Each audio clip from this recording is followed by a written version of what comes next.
Hey everybody, welcome back to my channel. It's Constance the Reader, and we are going to be talking about my November TBR as well as my wrap up for October, the second half. So if you saw my last video, you know that I have a TBR for Nonfiction November. We're not going to be talking about those books again, although if you want to know what they are, I will link it so you can see what else I'm going to be reading in the month of November. So once again, just like every month before, it's an extensive list. I might not get to everything, but I definitely in my heart feel like I can do it all.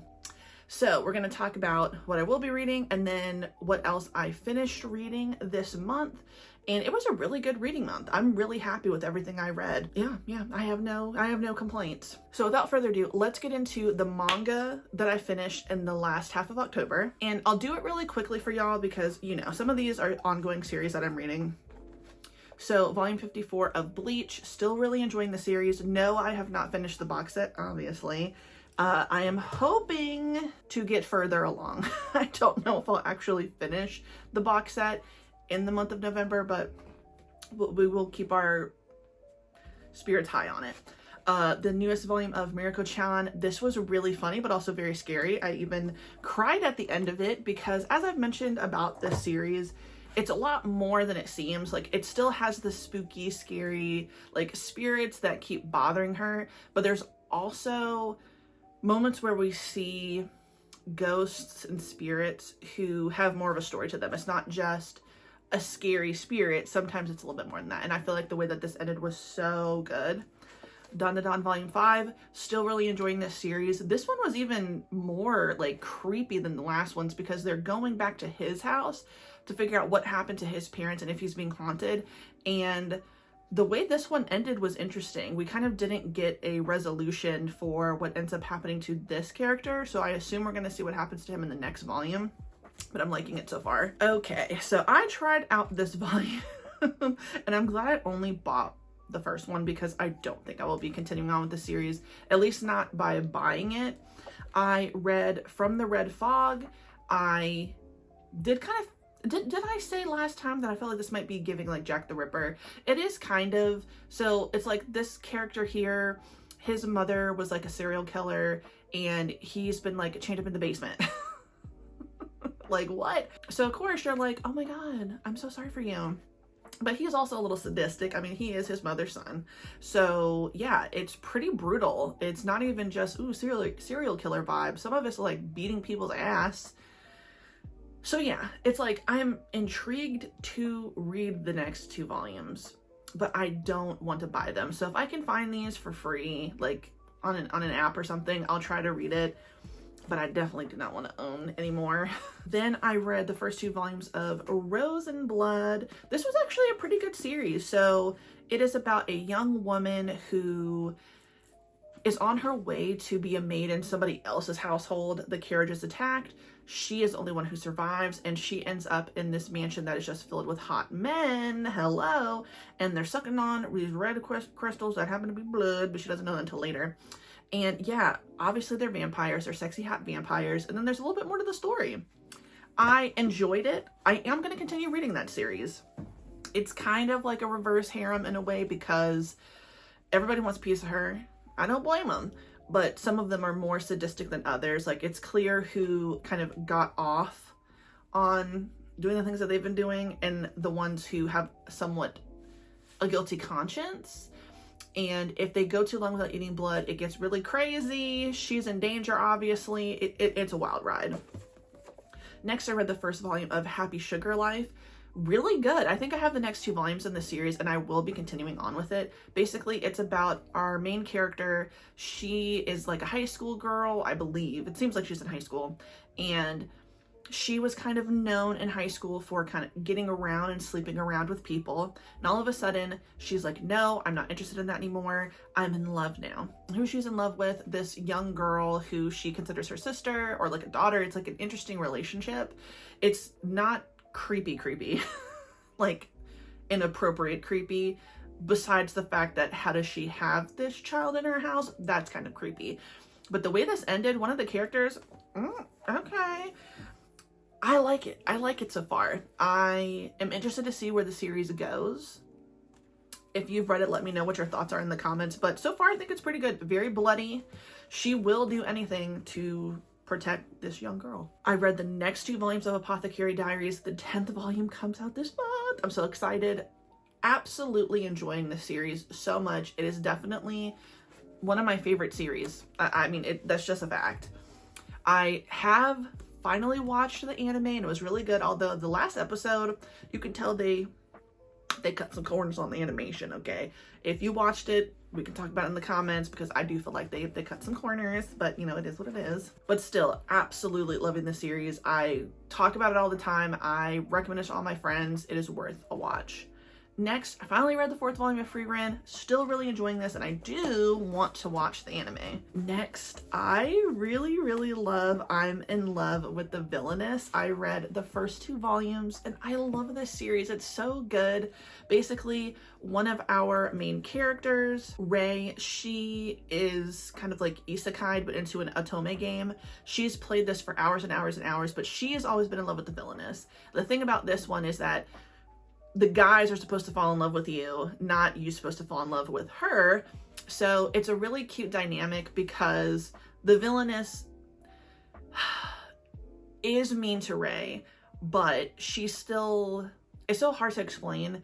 It's like she's freaked out by the fact that Rei's in love with her, and she makes that very clear. Like, she loves Miss Claire, but for as much as she is a bully, she really won't ever take it too far. So I want to know, like, are they going to end up together? Because I want them to be together. I love them. I also read the 1st volume of Happiness. This is basically about, there's a vampire. She bites a young boy. He's turning into a vampire. Really good. I don't think I have the rest of the volumes, but I did see the rest of the volumes on Hoopla. So I'm going to at least request the 2nd volume on there because I want to keep going with it. And then I just recently finished The Witch and the Beast. This was pretty good. I liked this a lot. I want to continue on with the series. Yeah, I want to continue on with the series. I think it's going to be good. All right, next up is the regular books. So I listened to Britney Spears' The Woman in Me. That was so good, okay? I listened to that in a day on Spotify. I thought it was such a good audiobook. I loved Michelle Williams. I would have loved it if Britney Spears had narrated it herself, but at the end of the day, like, Michelle Williams did a great fucking job. I learned a lot more about Britney Spears than I personally had ever known. I wasn't necessarily like a big fan of Britney Spears, but I listened to her music growing up, and to just learn so much more about her and just how bad the situation was for her with her family. It's just so disappointing. I absolutely hate Kevin Federline. I hate Justin Timberlake. I hate her father. I hate Jamie Spears. I hate the mom. I really just almost hate every single person. And I'm not really fucking with Sam either. I think that's the name of the man that she's divorcing. I know that she was very kind to him at the very end of the book, but I don't think that he's that good of a person personally. But just everything that she had to deal with, and her talking about the abortion that she had to have, the way that people don't understand that abortion, the way that people don't understand that men benefit from abortion all the time, and we don't talk about it, and it's very frustrating every time we get into situations where we're trying to shit on abortion, when oftentimes it's not just that, oh, that woman wants to sleep around and all this other stuff and she just wants to get rid of it because she doesn't want the responsibility. It's not always the circumstance, but we won't get on a tangent because y'all know I can go on and on. And I also listened to The Hatchling, I think it was called. I don't have my list near me. That was really, if it's different, you'll see because I'm going to put a picture up.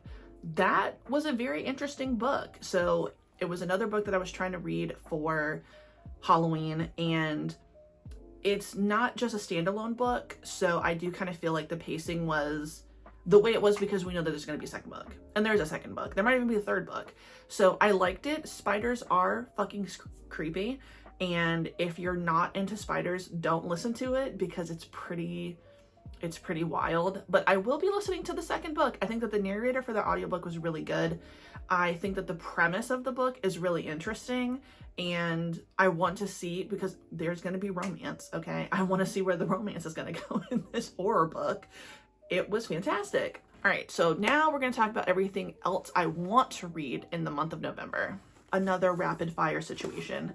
So I would really like to read Against the Loveless World by Suzanne Abulhawa. So this was recommended books by Palestinian authors, and I really would like to read this.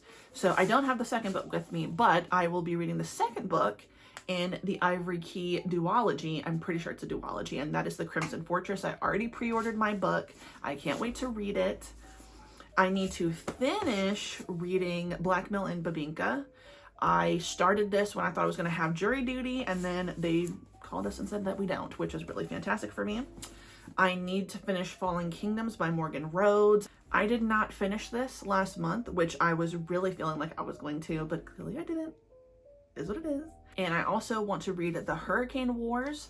I hopefully can also read As Long as the Lemon Trees Grow. So I think that this is actually a audiobook on Hoopla as well. So sometimes I become overwhelmed when I have all of the physical books around me, which is like all the time. So I might end up listening to that as an audiobook so I can hopefully get through more of my ambitious TBR. And as far as manga is concerned, I really need to finish the Fishman Island arc of One Piece. Kind of lost steam there for a minute, especially when I started picking up Jujutsu Kaisen and Bleach. So I really need to finish that. At the very least, I want to finish the box set that's in. Kaiju number 8, My Love Mix-Up, because I'm almost done with the series. I would like to read the rest of what I have because the series is over, and I could then just have a series that I own that I've completed. Imagine. The next volume of Bleach, and as I said, I want to read that box set, but we'll see. Making a very, very slow progress through reading Jujutsu Kaisen, I know, but it's okay. It's okay to take your time. I'm still really enjoying the series, but it is kind of slow going for me. I said that I wanted to read Pluto because I want to read this before I watch the anime on Netflix. I've heard that it's pretty good, although someone said that the pacing is not the best. So that's why I want to read this first, because I'd like to get the whole experience of it. And then I can, you know, be the one to say, oh, that actually was bad feeling. And then I need to finish Run Away With Me, Girl. So I have not read volume 2 or 3. So I need to read those 2 in this month, because then I will be done with the series, because it's a very short manga. And I threw in Imakoi. I really do need to continue on with this series. I know that I've been mentioning it. It's pretty slow going. I don't think I like it as much as My Love Mix-Up, which it's not the same series, but still. I am kind of focused more on My Love Mix-Up right now, but I'm hoping to get back into it. And another one that I need to keep the momentum going is The Elusive Samurai, Volume 2. I really had wanted to read this last month, and I just didn't get to it, and it's okay. Kind of. And there's always going to be stuff on my lovely Kindle that I need to read, a ton of stuff that I need to read at NetGalley. Let's not talk about it. Let's not talk about that. But yeah, that is, hopefully this is a pretty quick video. I want to just knock both of those things out for y'all. As you have already heard, I have an ambitious TBR, not just for what I just said, but for Nonfiction November. Please participate, even if you just read or listen to one nonfiction book. It's worth it to learn something new. It doesn't matter what the topic is. I still have a ton of manga that I need to read, just all piling up around me, and I keep buying and I keep buying and I keep buying. I know. Forgive me, but it's okay, because I have a full-time job and that's what I work for, to pay for these things, right? And yeah, that's it. Thank you so much for watching my video. If you like the video, please like the video. If you like and subscribe, hit the notification bell, follow me on other social media. It's in the description box down below. And thank you so much for watching. Have a good day. Goodbye.